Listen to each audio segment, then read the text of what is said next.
देख रहे हैं अवाम के उठाए गए सवालात, हालत हाजरा पर तबसरों, तज्जियों, खबरों पर मुहित programme news line Rita Saifi के साथ।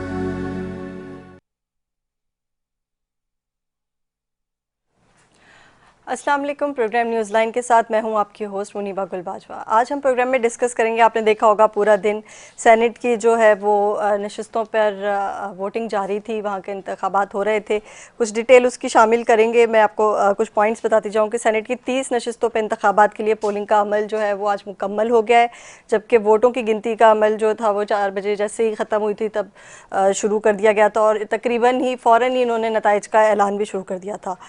और कुछ बात कर लें कि कौन कौन से लोग जो है वो मुंतखब हुए सेनेट के अंदर और उनके क्या रोल है और सेनेट का रोल क्या है। आज हम इस पर गुफ्तगू करेंगे। अपने मेहमानों का आपसे तारुफ करवा दूँ। मेरे साथ स्टूडियो में मौजूद हैं आगा मसूद साहब, सीनियर तज्ज़ियाकार हैं, सहाफ़ियों ने प्रोग्राम में खुशामदीद कहते हैं। और उनके साथ मौजूद होंगे हमारे पास MPA मलिक बुलंद खान PTI से, वो भी हमें ज्वाइन करेंगे। सेनेटर शाहीन खालिद भट्ट होंगे PMLN से, वो हमें ज्वाइन करेंगे। और सेनेटर मोहम्मद अली जामोट होंगे पाकिस्तान पीपल्स पार्टी से। ये हमारा फोरम है, आज हम इसी पर डिस्कस करेंगे। सबसे पहले मैं आगा मसूद साहब से सवाल करूँगी। आपने देखा पूरा दिन आज सेनेट के जो हैं वो इंतखाबात का अमल और वोटिंग का चलता रहा, और उसके बाद हमने नताइज भी देखे। नताइज कुछ उसी तरह के थे जो जैसे हमने कुछ जनरल इलेक्शन में देखे। जी जी। तो आपको क्या लगता है कि जो एक सबसे इम्पॉर्टेंट सवाल जो हम प्रोग्राम से पहले भी डिस्कस कर रहे थे कि जो रोल होता है सेनेट का किसी मुल्क में, या पाकिस्तान की सिर्फ हम बात कर ले, पाकिस्तान के सेनेट का वो रोल क्या है? देखिए, ये एक बड़ा अच्छा सवाल आपने किया। मैं आपकी खिदमत में ये अर्ज़ करना चाहता हूँ। पहले तो मैं आई एम वेरी ग्रेटफुल कि invited me for this program. मैं आपकी खिदमत रखता हूँ। फेडरेशन जो है वो सेनेट जो है फेडरेशन की अलामत है, यानी उसके इत्तेहाद की अलामत है। तो फेडरेशन का इस पस मंज़र में जो आपने सवाल किया है बहुत बड़ा रोल है। मतलब ये कि वो चारों सूबों को रिप्रेजेंट करते हैं सेनेट के अंदर। पहले तो उनकी तादाद 100 थी, लेकिन जब से फाटा मर्जर हुआ खैबर पख्तूनख्वा, तो अब टोटल जो नशिस्तें हैं वो 96 हैं। तो ये जो फेडरेशन की, जैसा मैंने आपकी खिदमत में अर्ज़ किया कि ये पाकिस्तान के फेडरेशन की अलामत है, इत्तेहाद की अलामत है। लेकिन हम ये देखते हैं कि इलेक्शन में जैसे कि हम डिस्कस कर रहे थे कि तरीक़ेकार जो है ना कोई मुख्तलिफ नहीं है, यानी मेरिट बेस्ड मतलब इंतखाबात नहीं हुए। मतलब किसी की दोस्ती है, किसी की रिश्तेदारी है। और जैसे कि हमारे दोस्तों ने, जैसे मैंने उनसे पूछा, इस्लामाबाद में हमारे बाद दोस्त हैं, उन्होंने दरख्वास्त की थी कि हमारा नाम मत लीजिएगा, वो भी सहाफ़ी हैं। तो वो कहने लगे कि भाई आप क्या तस्वर कर सकते हैं कि पैसा नहीं चला होगा। तो मैंने कहा भाई मैं ज़ाहिर है कि कराची में बैठा हूँ, मुझे नहीं मालूम। लेकिन ये कि मैं ये समझता हूँ कि हमारे मुल्क में मेरिट बेस्ड जो है ना पॉलिटिकल सिस्टम नहीं है, बल्कि बहुत से इदारों में नहीं है, लेकिन यहाँ पे भी नहीं है। तो सवाल ये उठता है कि सेनेट का रोल जो है ये होना चाहिए, और जो मेरी नज़र में है, जो आपके सवाल के पस मंज़र में अर्ज़ कर रहा हूँ कि हमें प्रोविंसेस को मजबूत बनाना चाहिए। मतलब यही कंसेप्ट कायद-ए-आज़म का था। कायद-ए-आज़म जब प्रोविंशियल ऑटोनॉमी की बात की, वो इसीलिए कहते हैं कि हम प्रोविंसेस को मतलब ये कि मजबूत बनाएं। अब देखिए कि प्रोविंसेस को 56% पैसा मिलता है 18वीं तरमीम के बाद। It's a huge amount of money that's transferred to the provinces, ठीक है। लेकिन इसके बाद गुल ये होता है कि वो पैसा जो है ना मतलब कंसंट्रेट हो जाता है प्रोविंसेस में, नीचे डिस्ट्रिक्ट पे UC लेवल पर नहीं जाता। यानी जहाँ पर बुनियादी मसाइल हैं आवाम के, वो मसाइल ऐसे ही रहते हैं। तो मैं ये समझ रहा हूँ कि ये जो प्रोविंशियल ऑटोनॉमी हुई है 18वीं तरमीम के बाद, इसके जो समरात हैं, इसके जो बेनिफिट्स हैं, वो आवाम को नहीं मिले। और मैं आपको बता दूं, मैं इस सिलसिले में हमने एक बहुत बड़े चैनल पर प्रोग्राम किया था जब ये 18वीं तरमीम जो थी मंजूर हुई थी। तो हमने कहा कि इस 18वीं तरमीम में जब तक कि डिस्ट्रिक्ट लेवल पर और उससे भी नीचे लेवल पर डिवोल्यूशन नहीं होगा पावर का, पैसों का, तो मैंने कहा कि इसकी हैसियत कुछ भी नहीं है। और मेरे साथ उस हम बैठे हुए थे जो इलेक्शन कमीशन के साबिक सेक्रेटरी से गवर्नर दिलशाद, तो उन्होंने भी बिल्कुल इत्तेफाक किया। फिर हमने कोई तकरीबन 4 कॉलम भी लिखे। हमने कहा कि इसका बुनियादी मकसद जो होता है, जब आप फेडरेशन से पैसे लेते हैं और ट्रांसफ़र करते हैं, तो मैंने कहा कि उसका बुनियादी मकसद होता है कि वो उसको डिवॉल्व करें, पॉलिटिक्स भी डिवॉल्व करें और पैसे भी diminishing of authority, diminishing of wealth, ये सारी चीज़ें आम लोगों तक पहुंचे। आप अंदाज़ा लगाइए। देखिए, आप खुद भी राइटर हैं, आप माशाल्लाह डॉक्टरेट बनने वाले, डॉक्टरेट की डिग्री मिलने वाली है। मैं ये अर्ज़ कर रहा हूँ कि देखिए किस किस्म की हालत है प्रोविंसेस की। आप सिंध के प्रोविंस को देख लीजिए, जिसका मेरा ताल्लुक़ है। सिंध प्रोविंस का सबसे बड़ा जो मतलब दारुल हुकूमत है वो कराची है। आप कराची की सूरत हाल देख लीजिए। कराची में अगर आप किसी भी पॉलिटिकल पार्टी से पूछें कि भाई आप ये डिवोल्यूशन जो हुआ है 18वीं तरमीम में आई है, आप इसके बारे में कहते हैं कि भाई मैं प्रोविंशियल ऑटोनॉमी मिल गई, तो प्रोविंशियल ऑटोनॉमी की बुनियादें होते हैं इकोनॉमिक ऑटोनॉमी भी, कि आपको जब तक के माशी ऑटोनॉमी नहीं मिलेगी, माशी आपकी जो ज़रूरियात हैं जो पूरी नहीं होंगी डिस्ट्रिक्ट लेवल पर या उससे छोटे लेवल पर, तो मैं समझता हूँ कि इस ऑटोनॉमी की कोई हैसियत नहीं है। क्योंकि आवाज़ जो उठती है प्रोविंशियल ऑटोनॉमी की, वो बुनियादी तौर पर इकोनॉमिक वॉइस होती है कि हमारी माशरती ज़िंदगी में, माशी ज़िंदगी के अंदर तब्दीली लाने के लिए जो पैसा आता है वो क्यों नहीं आता। तो मैं ये समझ रहा हूँ कि इस सिलसिले में सेनेट का बड़ा इंपॉर्टेंट रोल है। मैं I come back to your question कि सेनेट का बहुत बड़ा रोल है, और जो सेनेटर अपने सूबाई असम्बलियों को रिप्रेजेंट करते हैं और जिनकी बुनियाद पर उनको वोट मिलता है, तो उनका काम ये है कि वो मतलब उस जो हैसियत है उनको, जो अल्लाह ने हैसियत अता की है एज ए सेनेटर, तो उससे मतलब पूरा कोशिश करें कि आवाम के मसाइल हल हों। यही वजह है कि आप देखें, मैं और प्रोविंसेस की बात नहीं कर रहा, लेकिन सिंध के जो अंदरूनी मतलब इलाके हैं बहुत पसमानदा हैं, बहुत गुर्बत है। थर का इलाका भी आप देखें, बिल्कुल ऐसी है। लेकिन आसम, मैं ये सवाल करना आपसे ये चाह रही थी कि जब हम सेनेटर्स की बात कर रहे होते हैं, एक तो हम बात करते हैं MPS की सूबाई सतह पे, फिर हमें MNAs की बात करते हैं, फिर हम एक सेनेटर एक बॉडी है, यानी हम देखते हैं कि सेनेट एक ऐवान बाला है और वहाँ पे रिप्रेजेंटेटिव्स मौजूद हैं। अब उसमें भी इतनी डिवीज़न है कि टेक्नोक्रेट की सीट्स अलग हैं, अक़लियतों के नुमाइंदे अलग होंगे, उलमा के जो सीट्स हैं रिज़र्व हैं, ख़वातीन की सीट्स रिज़र्व हैं। तो जब ये सारी चीज़ें इतने उसमें बट जाएंगी इन चीज़ों में, तो फिर आवाम की बात तो कोई नहीं पहुंचा सकेगा ना। नहीं, देखिए मैं ये समझता हूँ, देखिए ये जो तकसीम हुई, जैसे कि अभी आपने फरमाया, मेरे नुक्ते नज़र से हो सकता है कि आप इत्तेफाक ना करें मेरी बात से, लेकिन मैं समझता हूँ ये तकसीम ठीक है। क्योंकि देखिए अगर वो टेक्नोक्रेट की हैसियत से कोई शख्स आए तो उसको ये फ़र्ज़ बनता है कि बहैसियत एक टेक्नोक्रेट के वो पाकिस्तान की जो ज़रूरियात हैं टेक्नोलॉजी में, है ना, किसी और चीज़ में, कि उसको वो किस तरीके से। तो मेरिट की बात हो गई ना, वही बात होगी मेरिट की। अगर हम टेक्नोक्रेट की बात करेंगे तो फिर उसका मेरिट वही होना चाहिए वो जिस पर वो बात कर सकता हो। यानी कि अगर कोई टेक्नोक्रेट आता है या कोई बिजनेसमैन आता है वो सेनेटर बन जाता है, या अभी हम इसहाक डार देख रहे हैं वो कामयाब हो गए, अब वो सेनेटर बनते हैं। क्या इकॉनमी के जब भी लेजिस्लेशन होगी या फैसले होंगे, जब सेनेट में बिल जाएगा, तो क्या इसहाक डार साहब के पास इतनी अथॉरिटी होगी कि उसको वो वोट दे, मतलब कर सकें कि हाँ येस और नो में कोई जवाब दे सकें या उस पर बहस कर सकें उसके? देखिए मैं ये समझता हूँ कि ये भी वही क्वेश्चन रिलेट कर रहा है कि कैसे क्या आपकी जो तकसीम है मेरिट बेस्ड है। मैं ये समझ रहा हूँ कि आपने इसहाक डार साहब का मतलब ये कि नाम लिया, ठीक है, अगर कोई सेनेट पे कोई बिल आ रहा है जिसका ताल्लुक़ मालियात से है, इकोनॉमी से है, तो यकीनी तौर पर उनका एक तजुर्बा है, वो उस सिलसिले में बात करेंगे। ये दूसरी बात है कि वो उनका तजुर्बा कामयाब नहीं हो सका, तो मैं ये कह रहा हूँ कि उनका तजुर्बा जो है ना, बहैसियत एज ए फाइनेंस मिनिस्टर, जब वो IMF से बात कर रही थी तो उनका जो तजुर्बा था वो नाकाम रहा, और IMF की जो नाराज़गी थी वो उसी वजह से। तो मैं समझता हूँ कि सेनेट में एक मिसाल देकर आपने बात की, मैं समझता कि जैसे ख़वातीन है, अब ख़वातीन सेनेट में रह के बहुत अच्छा रोल अदा कर सकती है। मैं समझता हूँ कि अगर ख़वातीन को एम्पावर कर लें और ख़वातीन को वो हुकूक दें जो वो चाहती हैं, देहात का हो या शहर का हो, तो मेरी अपनी निगाह है कि उसमें मतलब बड़ा फ़र्क पड़ेगा। और ये जो ख़वातीन हैं, आप यकीन करें, मैंने ये देखा है कि उनको ज़्यादा, उनके दिल में ज़्यादा रहम होता है जब वो गुर्बत देखती हैं, इफ्लास देखती हैं। वो कहते हैं नौजवान लड़के आते हैं, उनके पास जॉब नहीं है, तो मेल सेनेटर्स के अलावा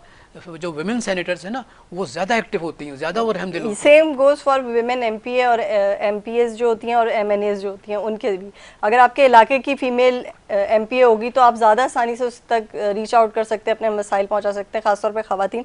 मुझे टेलीफोन लाइन पे ज्वाइन किया है मलिक बुलंद खान ने, PTI से MPA हैं। आपको प्रोग्राम में खुशामदीद कहते हैं। मलिक साहब, मुझे ये बताइएगा कि आज आपने देखा कि सेनेट की 30 नशिस्तों पर इंतखाबात हुए, उसके लिए पोलिंग हुई, और पोलिंग के बाद जो नतीजे हैं वो भी आपके सामने हैं। अच्छा जी, कोई टेक्निकल वजूहात की वजह से मेरे ख्याल से लाइन ड्रॉप हो गई, वो दोबारा मिला रहे हैं। मैं इनसे ये पूछना चाह रही थी कि क्या जो रोल है जो हम डिस्कस कर रहे हैं सेनेट का, अगर सेनेटर हों कोई टेलीफोन लाइन पर जो आपने मुझे बताए थे उनको प्लीज़ ले लें, तो उनसे मैं ये पूछूं कि आपका रोल क्या होगा आवाम को रिलीफ दिलाने में, या आवाम की आवाज़ किस तरीके से आप ऐवान बाला में पहुंचाएंगे? देखिए, या हमारे पास हिस्ट्री में कोई ऐसा वाक़या है कि जो भी सेनेट में बहुत कोई अच्छी चीज़, कोई ऐसी चीज़ जिसने यू टर्न किया हो, पूरे मुल्क का निज़ाम चेंज किया हो, या कोई चीज़ जिसने एम्पावर किया हो मुल्क में? देखिए, ऐसा वाक़या है? आपने एक इतनी बड़ी बात कह दी देखिए, जहाँ तक मुल्क के निज़ाम की बात है, मेरा ख्याल है कि हर आदमी कहता है ये बड़ा फरसुदा निज़ाम है, ये निज़ाम नाकाम हो चुका है, ये निज़ाम कोलैप्स हो चुका है, लेकिन किसी में इतनी ज़रूरत नहीं है कि वो इस निज़ाम को तब्दील करने के लिए कुर्बानियाँ दे सकें। बात असल ये है कि देखिए, मैं आपकी खिदमत में पहले भी अर्ज़ कर चुका हूँ कि जो सेनेट है ये फेडरेशन को मजबूत करता है। यानी पाकिस्तान में अगर असम्बलियाँ टूट जाएँ, है ना, और दीगर चीज़ें जो इदारे जो है ना वो मतलब फंक्शन लेस हो जाएं, तो एक इदारा एक इदारा जो पाकिस्तान को कायम रखेगा, जो पाकिस्तान को मजबूत रखेगा, वो सेनेट है। तो मैं ये समझता हूँ इस लिहाज से सेनेटर्स की बड़ी जिम्मेदारियाँ होती हैं। लेकिन हमारे क्या सेनेटर्स जो हैं बैठे हुए हैं, किसी किस्म बस तकरीर कर लो, उनसे बात करवा लो। लेकिन जहाँ तक देखिए पूरी सेनेट का, देखिए मैं एक बात बताऊँ और आप मुझसे इत्तफाक करेंगे, आप खुद भी तो लिखती हैं। देखिए, अगर प्रोविंसेस मजबूत हैं, प्रोविंसेस के आवाम मजबूत हैं और प्रोविंसेस के आवाम को बुनियादी सहूलतें हासिल हैं, तो आप यकीन कीजिए अगर प्रोविंस मजबूत है और प्रोविंसेस चारों मजबूत हैं तो पूरा फेडरेशन मजबूत है और पाकिस्तान मजबूत है। लेकिन यह है कि अगर आप वही तरीक़ाकार जो असम्बली में होता है कि मतलब एक दूसरे से मतलब तनकीद करना, एक दूसरे को नीचे दिखाना और जो बुनियादी मसाइल हैं आवाम के उस पर तवज्जो न देना या उस पर अमली तौर पर काम न करना, देखिए ये बड़ा अहम बात है। मेरी इस बात एक जुमला और देखिए, याद रखिए कि जब तक के आप पाकिस्तान को सेनेट की बुनियाद पर और आवाम को प्रोविंसेस की बुनियाद पर उनको हुकूक नहीं देंगे, डिवॉल्व नहीं करेंगे डिस्ट्रिक्ट लेवल पे या उससे नीचे, तो आप समझ लीजिए कि ये सिस्टम जो है ना, ये इस सिस्टम की कोई हैसियत नहीं होगी। लोग बैठेंगे, तकरीर करेंगे, नशिस्तन गुफ्तन बरखास्तन, ये बात है। क्योंकि मुझे दोबारा टेलीफोन लाइन पे ज्वाइन किया है सर बुलंद इकबाल ने, एमपीए हैं पीटीआई से, उन्हें खुशामदीद कहते हैं। बुलंद खान साहब, मुझे ये बताइएगा कि अभी हम सेनेट की आज बात करें, हमने देखा कि सेनेट की 30 नशिस्तों पे इंतखाबात हुए और जब पोलिंग हो रही थी और पोलिंग के फ़ौरन बाद ही रिजल्ट आ गए थे। उससे पहले भी जो है वो वज़ीर आला सिंध ने बोल दिया था कि जी हम 12 में से शायद 12 नशिस्तें जीत जाएं, लेकिन बहरहाल वो 10 नशिस्तें जीते। आपको क्या लगता है कि अदर देन सूबाई असम्बली, कौमी असम्बली, जो सेनेट है उसका अपना रोल क्या है? जी बिस्मिल्लाहिर्रहमानिर्रहीम, बहुत शुक्रिया। देखिए, हमारी जितने भी असम्बलीज हैं, ये असम्बली बेसिकली आवाम की नुमाइंदगी के लिए होते हैं। यहाँ जितने भी नुमाइंदे आते हैं वो अपनी कौम की नुमाइंदगी कर रहे होते हैं और ये वो फोरम है जिस पे अवामी मसाइल हल होने के लिए ये फोरम बनाए जाते हैं। लेकिन बदकिस्मती से यहाँ पाकिस्तान में जब से असम्बलीज वजूद में आई हैं ये काम नहीं हुआ। आवाम के मसाइल हल होने के बजाय इन्होंने सिर्फ आज तक सरमाएदार, वडेरा शाही और जो घुसपैठिए टाइप के लोग हैं वही असम्बली में आते रहे हैं। असम्बली की जो इफादियत है, जो उनका उसका फ़ायदा है आवाम तक, वो अभी तक नहीं पहुंच सका। आज भी जो सेनेट के इलेक्शन हुए हैं उसमें भी काफ़ी सवालिया निशानात हैं। हमारी पार्टी के जो लोग थे वो उनको हमारी रिजर्व सीटें नहीं दी गई। अगर वो देते तो आज रिजल्ट कुछ और होता। हमारी फार्म 45 के हिसाब से लोग जो जीते हुए हैं आज वो असम्बली में होते तो फिर नताइज कुछ और होते, जो बदकिस्मती से नहीं हो सके। पाकिस्तान में जमहूरी इक़्तिदार का हमेशा कत्ल होता रहा है और हमेशा सियासी पार्टी ही इसको कांधा देती रही है और बाद में फिर पछताती रही है। तो हमारी जमहूरियत जो है वो आज तक बड़ी बदकिस्मती से एक महकूम भी रही है और जख्मी भी रही है। मैं समझता हूँ कि जब तक हमारी जमहूरियत स्ट्रेंथन नहीं होती और जब तक आज़ाद नहीं होती, हमें एक मिल के जदोजहद करनी चाहिए तमाम पार्टियों को। सबसे पहले पाकिस्तान में खुद मुख्तार रियासत और खुद मुख्तार सियासी जमातों के खुद मुख्तार फैसले और इदारे की मजबूती, और इदारे वो इदारे जो सिर्फ और सिर्फ मेरिट, आइन और कानून की पासदारी करें। अच्छा, मुझे थोड़ा सा जो है ना बुलंद खान साहब ये बताइएगा कि केपीके में जो है वो आज नहीं हो सके और अपोजिशन ने दरख्वास्त जमा करवाई थी जिसकी वजह से इलेक्शन कमीशन ने जो है वो मुलतवी कर दिया जो आज की वोटिंग थी उनके लिए। तो आपको क्या लगता है कि बैरिस्टर गौहर का भी बयान हम देख रहे थे, उनकी प्रेस कॉन्फ्रेंस भी देख रहे थे, वो कह रहे थे नहीं करना चाहिए था, उनको मुलतवी नहीं करना चाहिए था, लेकिन फिर वही रिज़र्व सीट का मामला आ जाता है कि कितने लोगों ने हल्फ उठाया या नहीं उठाया। अभी तक हम जो है काफ़ी महीने हो गए हमें निकले हुए इलेक्शन के प्रोसेस से गुजरे हुए और अभी तक हम बहुत सारी जगहों पे ऐसे है कि हल्फ नहीं उठाया गया किसी नुमाइंदे ने।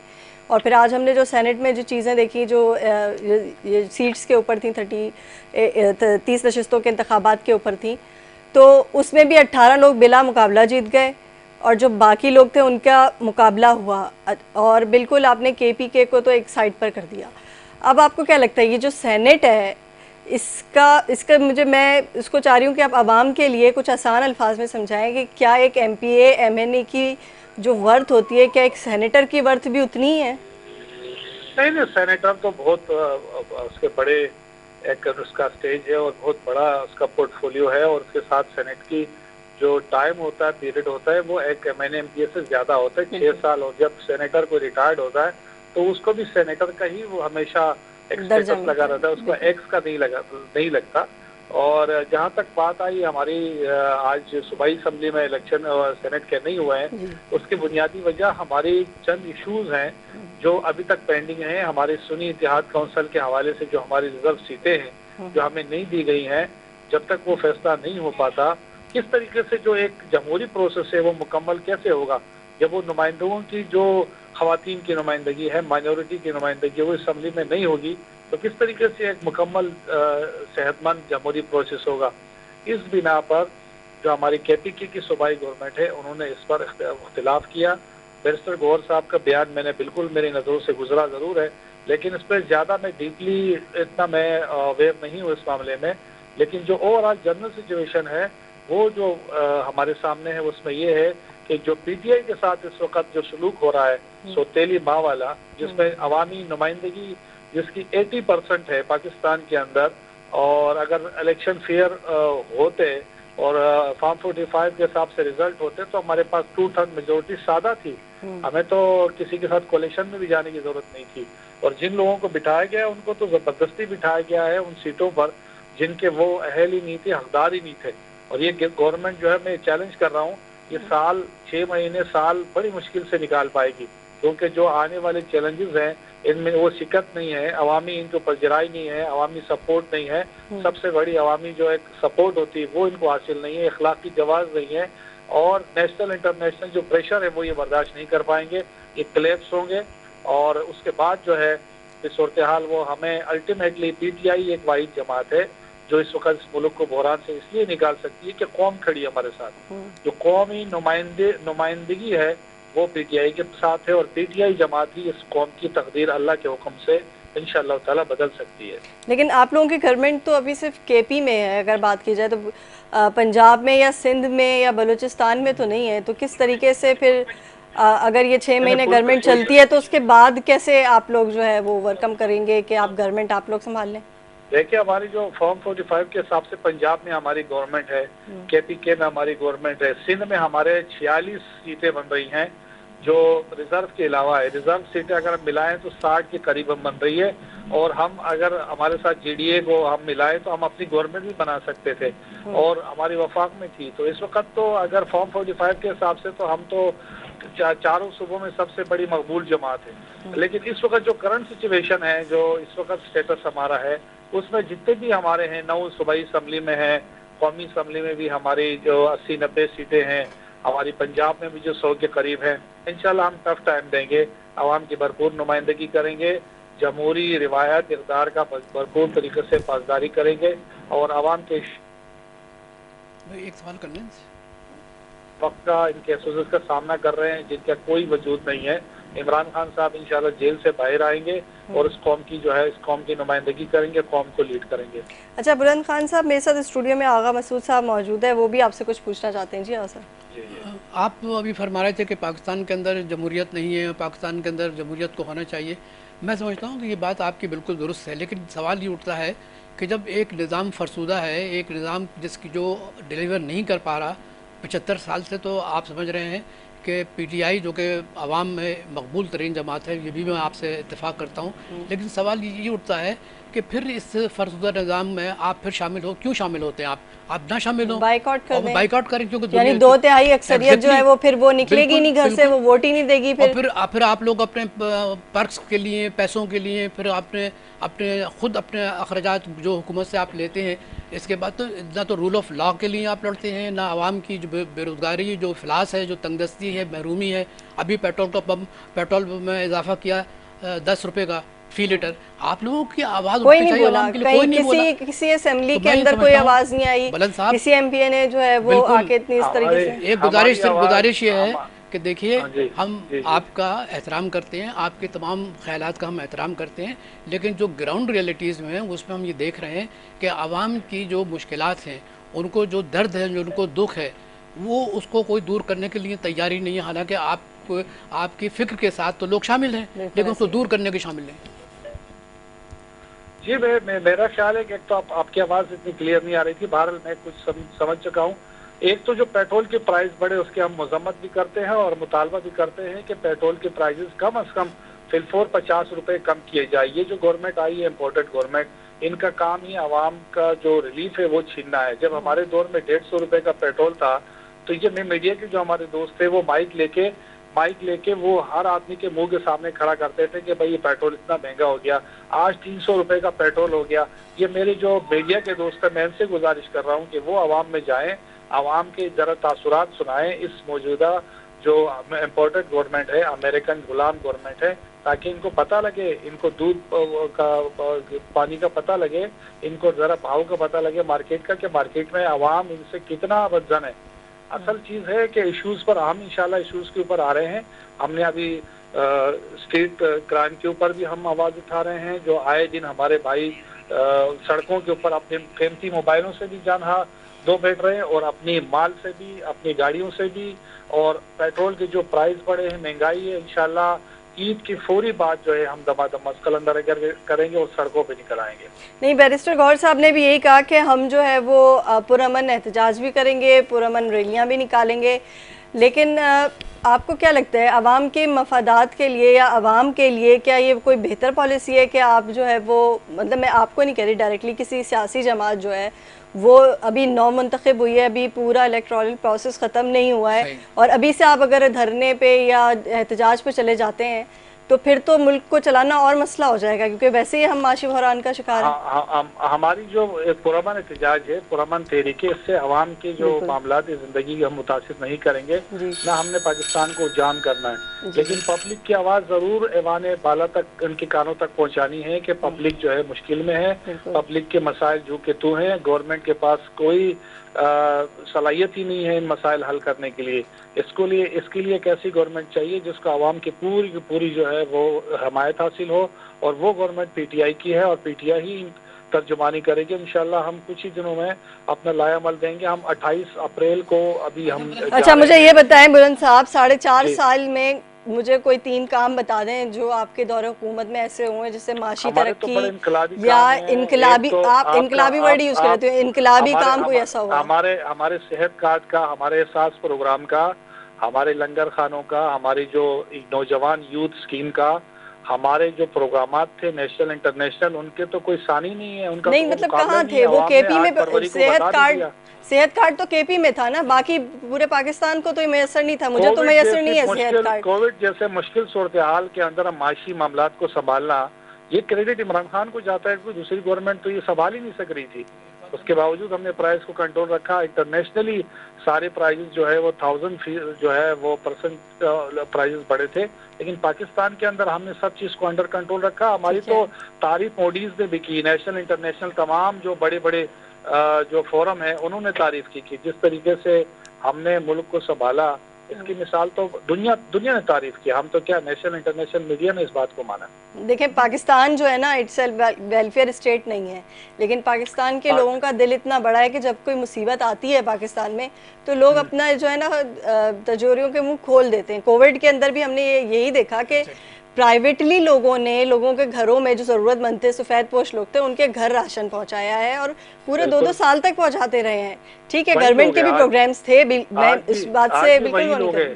आज भी वही लोग हैं, लेकिन मैं आपको बताऊं, जो आपकी जो माशी वो था, एक्सपोर्ट आपकी रिकॉर्ड बढ़ गई थी। आपकी पाकिस्तान की जो एक्सपोर्ट ग्रोथ थी वो रिकॉर्ड बढ़ गई थी, आपकी जो इम्पोर्ट थी वो कम हो गई थी। आपके जो ज़र मुबादला के ज़खायर थे वो 21 बिलियन तक हम पहुंच गए थे। आपके जो हमारी एक्सपोर्ट थी वो बढ़ गई थी, जो हमारे जो इंडस्ट्री थी वो बढ़ रही थी, और सारी जो पाकिस्तान तरक्की कर रहा था इस कोविड के सिचुएशन के बावजूद। लेकिन बड़ी अफसोस की बात है कि मुल्की खजाना कैसे खाली हो गया? वो डॉलर्स कहाँ चले गए जो मुल्की खजाना में थे? रजीम चेंज के ऑपरेशन में पाकिस्तान भी उसके आड़े आ गया, और उसमें इमरान खान जैसे लीडर से हमें आज जेल में उसको जिस चीज़ की सज़ा दी रही थी वो भी आपने देखा कि वो सज़ा भी मुअत्तल हो गया। और इंशाअल्लाह ताला अदालतों पे हमें भरोसा यकीन है, अपनी अदालतों पे हम इंशाअल्लाह अपने आइन और कानून के जितने भी तकाजे हैं उनके मुताबिक अपना मुकदमा लड़ेंगे और इंशाअल्लाह तमाम तर केसों से सुरखरू होंगे इंशाअल्लाह। अच्छा, बुलंद खान साहब, आपने बिल्कुल ठीक कहा। मैंने एक और सवाल भी आपसे करना है, लेकिन आगा मसूद साहब भी चाह रहे हैं कि वो भी सवाल करें, लेकिन मेरा अभी वो वाला सवाल के जवाब आपने पूरा नहीं ये दिया कि कोई 3 बड़े काम ऐसे बता दें जिससे पूरे मुल्क को फायदा हो। और अगर आप ये कह रहे हैं कि हमारी जीडीपी की ग्रोथ अच्छी थी, हमारी एक्सपोर्ट अच्छी थी, जो तहरीक अदम एतमाद आई है उस पर डॉलर कहाँ चला गया था मुल्क के खजाने से? हम तो पे ही नहीं कर पा रहे थे किसी को। 150 रुपए था। आप जरा देखिए ना रिकॉर्ड पे 160 रुपए तक चला गया था। आप डॉलर आपका 280 290 रुपए पे। तो क्योंकि आपने अब डील कर ली ना, अब हम जो भी हुकूमत आई थी उसने IMF से डील कर लिया, आप लोग तो कर ही नहीं रहे थे। हुकूमत को गिराना चाह रहे थे, क्यों गिराया हमारी हुकूमत? हम उसे 160 पे 150 पे पेट्रोल और ये दोनों को हमने कैसे दे रहे थे? 160 150 पे आप लोग पेट्रोल कैसे दे रहे थे? कहाँ से इतना सस्ता पेट्रोल मिल रहा था हमें? हम रशिया से पेट्रोल लेने जाते हैं तो हमें दूसरे ममालिक प्रेशराइज करते हैं। आप मुझे सिर्फ इतना बता दें कि ये गवर्नमेंट आने के बाद पहले 3 काम इन्होंने क्या किए थे। असेंबली में 3 बिल पास किए थे। सबसे पहला इन्हें EV मशीन जो इलेक्ट्रॉनिक मशीन थी वो इन्होंने खत्म कर दी और 50 करोड़ रुपए तक के जो इनके नेब के केसेस थे कानून साजी के जरिए उन्होंने वो खत्म कर लिए। इन्होंने अपने केसेस खत्म करवाए। 3 जो बड़े काम उन्होंने किए थे असेंबली में जो करारदादें पेश की, सबसे पहले इन्होंने अपने नेब के केसेस खत्म किए और एक तो इन्होंने जो है हमारे जो बैरूनी पाकिस्तान जो लोग हैं उनके वोट का राइट था वो खत्म किया। 3 चीजें खत्म की गवर्नमेंट आते ही। अच्छा, ये एक अलग बहस हो जाएगी, लेकिन सर मैं आपके सिर्फ इन्फॉर्मेशन के लिए एक बात बता दूं कि इलेक्ट्रॉनिक वोटिंग मशीन्स जिनकी आप EVM की बात कर रहे हैं पूरी दुनिया में अब वो खत्म होती जा रही हैं क्योंकि उसमें भी फ्लॉ है ना। वो खत्म होती जा रही है इसलिए क्योंकि उसमें फ्लॉ है। आप उसको प्री प्रोग्राम कर सकते हैं अगर आपने वोट डालना है। खत्म हो रही, लेकिन खत्म हुई तो नहीं है ना। आप तो फिर हम ऐसी टेक्नोलॉजी क्यों लेकर आए जो ऑब्सोलीट होती जा रही है? खैर आगा साहब आपसे सवाल करना चाहेंगे जी। मैं दरअसल आपसे ये बात पूछना चाहता हूँ, आपकी बात तो मैं इत्तेफाक करता हूँ कि इकोनॉमिक सर्वे ऑफ पाकिस्तान में PTI के ज़माने में जो ग्रोथ थी वो 5.3% थी और यह कि अच्छी ग्रोथ थी, बहुत उम्दा ग्रोथ जा रही थी। लेकिन उसके साथ साथ ये मैं आपसे बताऊं कि जब ये आपकी हुकूमत को तहलील किया गया एक ख़ास मंसूबे के तहत, तो आप जो कहते हैं कि हम पुरअमन मतलब ये कि जुलूस निकालेंगे, पुरअमन एहतजाज करेंगे, ज़रा ये लोग मालूम करना चाहते हैं कि पुरअमन एहतजाज होता क्या है? क्या किसी कोई खौफ है जो आपको पुरअमन लफ्ज़ इस्तेमाल करते हैं या किसी ताकत का खौफ है इसलिए अपने आप को आप बचाना चाहते हैं? तो एहतजाज होता है सारी दुनिया के अंदर। बिल्कुल, और मैं ऐड ये करना चाहूँगी इसके अंदर साहब के पॉइंट के अंदर कि आप एहतजाज की बात करें, पुरअमन एहतजाज के, लोगों के रिलीफ की बात करें ना कि अब हम आ गए हैं यहाँ पर तो अब हम यहाँ से काम करना शुरू कर दें। अभी से हम हर्डल्स क्रिएट करेंगे तो हम तो किसी मसले को भी जो है वो प्रायोरिटी पे नहीं रख सकते। देखिए आप इनसे पूछे ना जो गवर्नमेंट में मसाइल के हल तो वो देंगे ना। अगर वो कोई मुस्बत बात आप लोग भी तो KP में गवर्नमेंट में, आप मुझे KP का ही बता दें। तो पुरअमन क्या एहतजाज क्या हुआ? पुरअमन एहतजाज बता दें, इसकी तारीफ करें जरा। हम तो आपके बात से इत्तेफाक करते हैं कि ग्रोथ रही है। इकोनॉमिक सर्वे ऑफ पाकिस्तान में बाकायदा लिखा गया है कि 5.3% ग्रोथ थी आपके ज़माने में। लेकिन ये जो पुरअमन एहतजाज आप किसी खौफ में मुब्तला हैं। एक तरफ तो आप कहते हैं जमहूरियत नहीं है, एक तरफ तो कहते हैं कि साहब तशद्दुद होता है। तो आप आगा साहब आपको सब पता है ना। आपको क्या हमारे लोग हजार लोग हमारे अभी तक जेल में हैं। हमारी जो खवातीन है वो आज उनके ऊपर दहशतगर्दी के और मुकदमा आए हैं। इससे बड़ी बात और क्या हो सकती है? क्या मीडिया नहीं दिख रही है? सर लिख रहे हैं, हर एक आदमी लिख रहा है। सर आप लोगों को नजर दिया हमारे लोग जो है बेगुनाह जेलों में। नहीं रिहाई भी हुई है, बहुत सारे लोगों को छोड़ा भी है, लेकिन 9 मई का वाकया ऐसा था कि जहां हमने पुरतशद्दुद वाकया देखे। 9 मई कर रहा हूँ मैं, आपको कल की बात कर रहा हूँ। हजारों की FIR कटी है और कोई उसका वो नहीं है। रोजाना की बुनियाद पे खवातीन तक हमारी जेलों में है बेचारी। एक बंदा आप जिससे अंदाजा करें उन पर मियाँ वाली का भी FIR कटी है। एक बंदा एक टाइम पे 50 जगह पे कैसे हो सकता है? वो मियाँ वाली में मौजूद थी, वो आग लगा रही थी। एक खातून वो मियावाली में मौजूद थी, वो इस्लामाबाद मौजूद थी, वो फैसलाबाद मौजूद थी, वो सियालकोट मौजूद थी, वो लाहौर मौजूद थी। उन पर FIR जो है 50 जगह पे उन पर FIR कटी है। भाई एक वक्त तो 50 जगह कैसे हो सकती है? आप मुझे बताएं। वो आग लगा सकती है 50 जगह, जबकि वो एक जगह भी नहीं थी। आप निकालें ना, वो CDR निकालें, आपको सब पता लग जाएगा। और ये सब बेगुनाह साबित होंगे आगे जाके कानून के तहत इंशाल्लाह। नहीं, अच्छा है बेगुनाह साबित हो, और किसी भी बेगुनाह शहरी को जेल में नहीं रखना चाहिए, ये गलत है बिल्कुल, लॉ एंड ऑर्डर के मुताबिक बिल्कुल आप सही कह रहे हैं। लेकिन बात हम फिर वही बात ये कर लेते हैं कि जब गवर्नमेंट बन गई और आज सेनेट का भी हमने हाल देखा कि किस तरीके से उनकी सीटों के ऊपर जो है वोटिंग हुई और लोग जो है वो आए और केपी में नहीं हो सकी, तो फिर प्रोसेस तो अधूरा रह गया ना, दोबारा अधूरा रह गया। क्या आवाम जो है वो यही वेट करती रहे कि कौन से लीडर आएंगे, हमारे जो नॉमिनेटेड लीडर्स हैं वो आएँ, वो बैठें, फिर वो बात करें हमारे मसाइल पे? कितना इंतजार करना पड़ेगा? मतलब 8 फरवरी के बाद से कब तक? मेरे ख्याल से ये खुद जवाब ये खुद देंगे। ये जमहूरी इक़्तिदार का कितना ख्याल करते हैं ये खुद बेहतर जवाब दे सकते हैं इसमें। सॉरी, आपकी आवाज़ सही नहीं आई, क्या कहा आपने? मैंने कहा ये खुद इनसे पूछे कि ये अपनी जमहूरी इक़्तिदार के पासदारी कर रहे हैं या नहीं कर रहे हैं। आज हम इस साइड है, कल ये उस साइड होंगे, हम इस साइड होंगे। नहीं तो मगर ये बताइए, हम मुश्किल में हैं, कल ये मुश्किल में हो सकते हैं ना? ये बात तो आपके दौरे हुकूमत में भी कही थी उन्होंने, मेरे ख्याल से रब्बानी साहब थे जिन्होंने खड़े होकर कहा था, रज़ा रब्बानी ने कहा था यही बात कि आपके आंसू पोंछने वाला कोई नहीं होगा, आज हम इस साइड पर हैं, कल आप लोग जो है वो इस साइड पर होंगे, हम दूसरी साइड पर होंगे।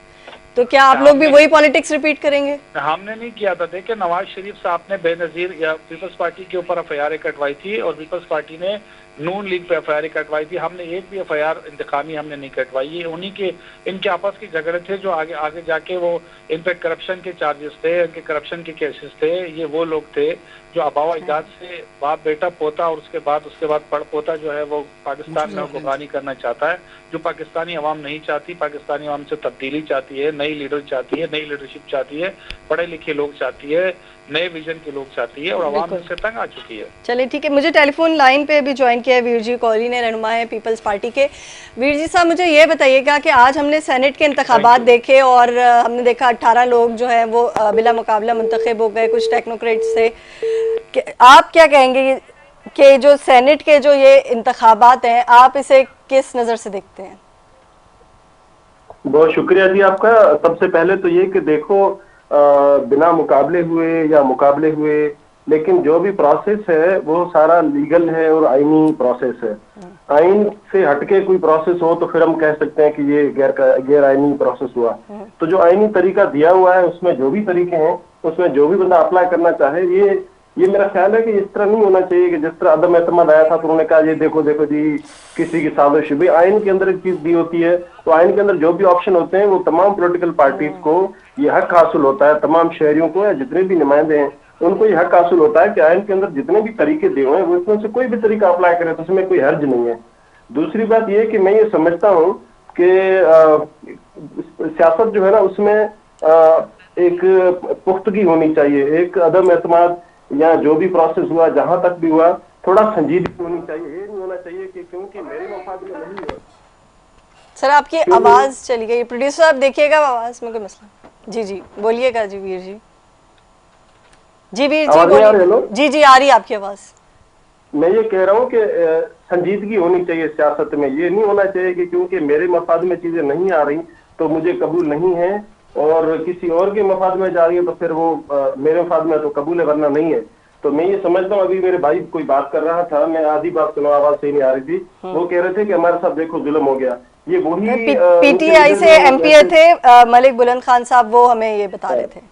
तो वो मैं ये कह रहा हूँ कि देखो एक बंदा यहाँ पर था जो इस वक्त जेल में है, वो कहता था कि मैं मेरे बस में हो तो मैं 500 लोगों को टांग के गोली मार दूं, मेरे बस में हो तो मैं जो जेल है उसके पंखे तक उतार दूं, मेरे बस में हो तो मैं उनको आम कैदी जो जहाँ पे वो क्रिमिनल रहते हैं उनके साथ पॉलिटिकल लोगों को भी वहाँ आम कैद कर दूं।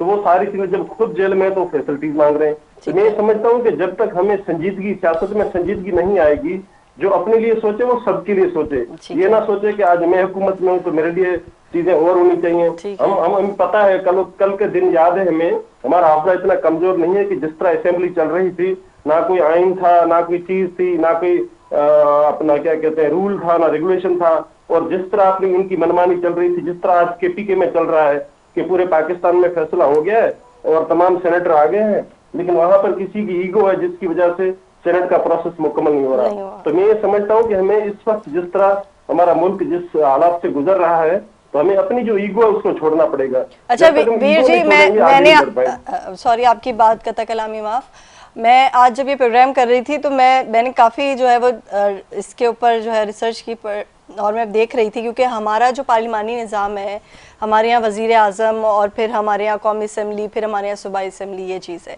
अगर हम सेनेट की बात करते हैं, सेनेट की, और पाकिस्तान सेनेट की बात करते हैं, तो मुझे रोल बताएं कि पाकिस्तान सेनेट का रोल क्या है अदर देन बिल को इंडोर्स करने के, या वहाँ से जो है वो लेजिस्लेशन अगर हो तो उसको अप्रूव करवाने के अलावा। रोल इसका ये है कि देखो, जो जिस तरह हमारा जो पार्लियामेंटी सिस्टम है ना, निजाम, वो वफाकियत का है। वफाकियत का मतलब उसकी जो इकाइयां होती हैं, जैसे 4 सूबे हैं, हाँ। तो 4 सूबे हैं, तो उसका जैसे पंजाब है, अब पंजाब और बलूचिस्तान को आमने सामने आप रखेंगे तो एक तरफ जो है वो 80% लोग हैं, दूसरी तरफ 10% लोग हैं, उनकी नुमाइंदगी है। तो जो वफाक होता है, जो चारों सूबों के मिलकर, जो चारों या मुख्तलिफ ज्यादा भी जितने भी हो, तो इकाइयां मिलकर जब वफाक बनता है तो उसमें 2 हाउस इसलिए होते हैं कि एक हाउस में आबादी के तनासुब से नुमाइंदे रखे जाते हैं, और जो अपर हाउस है उसमें बराबरी की बुनियाद पे। आज अगर 12 सेनेटर अगर पंजाब से चुने गए तो 12 ही बलूचिस्तान से चुने गए, सिंध से और खैबर पख्तूनख्वा से। तो ये जब वफाक में कोई फैसला जाता है, कोई कानून साजी जाती है, कोई रेजोल्यूशन पास होता है, तो फिर सूबों की बराबरी देखी जाती है। तो ये अपर हाउस और लोअर हाउस का मकसद ये है कि एक हाउस जो है वहां पे आप पॉपुलेशन के बेसिस पे देखते हो नुमाइंदों को, और दूसरा जो बराबरी के बुनियाद पे, ताकि किसी सूबे के साथ कोई डिस्क्रिमिनेशन ना हो। अच्छा, बहुत अच्छे तरीके से आपने डिफाइन किया कि सेनेट का जो रोल है वो किस तरीके का होता है। अब आप मुझे एक सवाल और, मेरा एक छोटा सा है, आप ये बताइएगा कि सेनेट के अंदर जो सेनेटर्स होते हैं, अगर फेल हो जाए कोई एमपीए, जैसे हमने देखा पिछली गवर्नमेंट में बिल्कुल काम नहीं हुआ, ये की बात है। मकबूलियत अपनी जगह, भी मैं बात करी थी पीटीआई के नुमाइंदे से, मकबूलियत अपनी जगह, लेकिन मैं उनसे हमेशा ही पूछती हूँ, आप भाई कोई 3 या 4 काम बता दें अपनी गवर्नमेंट के जो आप लोगों ने किए हों, इनकलाबी काम जो मुल्क के लिए हों, तो वो नहीं बता पाते, बल्कि दूसरी पार्टी के नुक्स निकाल के बता देते हैं। तो चेक एंड बैलेंस होता है ना एक्चुअली। जितने भी नेशनल असेंबली से कानून पास होते हैं वो अपर हाउस में जाते हैं, बिल्कुल ऐसे ही है। देखा जाता है कि अगर किसी सूबे के मफाद में चीज नहीं है तो उस पर वो ऑब्जेक्शन लगाएंगे, दरवाज नहीं लगाएंगे। तो एक हाउस, अपर हाउस और लोअर हाउस का मतलब होता है कि जो हमारा जो वफाक है उसको मजबूत बनाया जाए, उस पर चेक एंड बैलेंस हो, कोई सूबा ये तासुर ना दे सके कि यार क्योंकि पंजाब की सीटें ज्यादा थी इसलिए हम कुछ नहीं कर पाए और बिल पास हो गया। वो ऑब्जेक्शन इसलिए नहीं लगा सकते कि भाई वो जो बिल है आपका, जितने भी नेशनल असेंबली से 1000 बिल पास हुए होंगे, तो वो सारे सेनेट के प्रोसेस में से बीच में से गुजर सकते हैं। तो वो कोई भी किसी भी सिंध से लेके बलूचिस्तान, चारों सूबों का या किसी भी एरिया का ये बंदा नहीं क्लेम नहीं कर सकता कि क्योंकि वहां पर अक्सरियत थी इसलिए मेरे साथ ज्यादती होगी। तो ये लाजिमी नहीं है कि हर मामले में वो टांग अड़ाए, लेकिन जहां पर उनको लगेगा कि मेरे सूबे मफाद नहीं है तो वहां पर इक्वल बेसिस पे वो ऑब्जेक्शन लगा सकते हैं। अच्छा, एक और चीज मैं वीर जी ये पूछना चाहूंगी आपसे, आगा मसूद साहब भी हैं मेरे साथ स्टूडियो में, कि जिस तरीके से हम बात करते हैं कि वही पुराने चेहरे सियासत में आ गए, वही एमपीएज हैं, वही एमएनएज हैं, वही जो है आपको वजीर आला नजर आएंगे, कोई नए चेहरे नहीं आ रहे, अक्सर लोग ये शिकायत करते नजर आते हैं। क्या सेनेट के अंदर भी इसी तरह का रुझान है? देखें, हमारे यहाँ पाकिस्तान में तो फिर भी सेनेट के अंदर जो है वो नए लोग आ जाते हैं, यंग लोग आ जाते हैं। लेकिन आप दुनिया भर में देखेंगे, अमेरिका और यूरोप का मिसालें, जहाँ की पार्लियामेंट सिस्टम की हमने कॉपी करके रखी हुई है, वहाँ का मिसाल है, तो वहाँ पर जो सेनेटर है उसकी बहुत बड़ी हैसियत होती है, उनको पूरा स्टाफ मिलता है, उनको रिसर्च की पूरी टीम मिलती है, और बहुत सीनियर लोग जो पार्लियामेंट नीचे से गुजर के सूबाई और नेशनल सतह से गुजर के जो आगे जाते हैं, उसको जाके सेनेटर उसको बनाया जाता है, जो मोस्ट एक्सपीरियंस लोग होते हैं। हाँ, वो दुनिया भर में जाते हैं। वो सदारती निजाम है ना। अब मुझे बताए वो सदारती निजाम है, हमारे पास है ये वाला जो पार्लिमानी निजाम है, इसके अंदर आज मतलब हमने तमाम चैनल्स ने चलाया कि जी सेनेट के जो है वो इंतखाबात, सेनेट के इंतखाबात। एक आम आदमी को क्या आपको लगता है इससे गर्ज है कि सेनेट के इंतखाबात होने जा रहे हैं और कौन जो है वो जीतेगा और उसके बाद क्या होगा? उसको तो अपने रोटी कपड़ा मकान की फिक्र होगी ना। हाँ, आम आदमी को नहीं होगी। देखो, आम आदमी जो है ना उसको तो समझ नहीं आती चीजों को, लेकिन जो समझने वाले लोग हैं, जो बाशऊर लोग हैं, जो सियासत को, रियासती स्ट्रक्चर को समझते हैं, उनके लिए बहुत जरूरी होता है कि आपके सेनेटर जो है वो दुनिया भर में, सेनेटर जो उसको बहुत बड़ी अपना क्या कहते हैं, उनको मराहत मिली होती है कि आप दुनिया भर में जाते हो और जहां जाके वहां की मिसालें, जो कि कामयाबी की मिसालें होती हैं, वो लेजिस्लेशन हो, चाहे इस तरह की कोई मूवमेंट हो, कोई पॉलिसी हो, तो आप दुनिया भर में जाते हो, वहां से सीख के आके अपने मुल्क में अप्लाई करने की कोशिश करते हो, वही कानून आप अपना क्या कहते हैं पास कराने की कोशिश करते हो या उसमें अमेंडमेंट कराने की कोशिश करते हो, ये सेनेट इसलिए स्पेशली होता है। और उसमें अब ये और बात है कि हमारे जो सेनेटर यहाँ से गए वो कितना डिलीवर कर पाए वो एक अलग, लेकिन उनका जो मकसद है ना वो ये होता है कि आप जाएं और इस पे रिसर्च करें, स्टडी करें। अपर हाउस का मतलब होता है कि आपने चीजों की डायरेक्शन को देखना होता है। ठीक है। और बिल की लेजिस्लेशन के अलावा भी अगर कभी ऐसा हो कि कौमी असेंबली से बिल पास हो गया हो अक्सरियत से और सेनेट में कहीं लगे कि ये बिल जो है किसी भी सूबे के लिए बेहतर नहीं है, किसी भी XYZ या हम किसी भी एक सूबे की बात कर लेते हैं, तो क्या वो बिल रुक जाता है वहाँ सेनेट पर? हाँ, वो 2-3 कंडीशन है उसकी, फिर वो देखा जाता है, फिर कभी कभार ज्वाइंट सेशन हो जाता है या फिर वो जो सदर के पास भेजते हैं तो उसके बाद फिर सदर अपने फिर दोबारा असेंबली को भेज देता है कि बस वो रिव्यू करो, क्योंकि सेनेट का ऑब्जेक्शन आ गया था, रिव्यू करें। तो 2-3 प्रोसेस है और कभी कभार अगर ज्यादा मामला उलझ जाए तो फिर वो ज्वाइंट सेशन आ जाता है।